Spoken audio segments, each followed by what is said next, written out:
Macam mana nak gabungkan nama dan jawatan jadi dua baris macam ni? Takkan nak copy nama ni satu-satu pula kot. Lepas tu manually tambah baris ni. Dan kemudian paste yang coordinator pula. Nak buat satu-satu macam ni sampai esok tak habis. Jom saya tunjukkan cara nak gabung dengan cepat dalam satu hari satu function. Sebelum tu, jangan lupa klik link 3D profile untuk offer Ramadan dan Raya. Nak gabung kepada dua baris ni senang sangat. Kita pakai function car.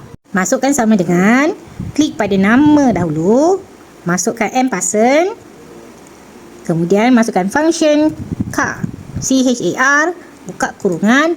Masukkan nombor 10, tutup kurungan. Ini function-function car yang selalu digunakan. So, kita nak line break buat baris baru. So, dia adalah kod nombor 10. So, masukkan ampersand lagi sekali dan klik pada jawatan.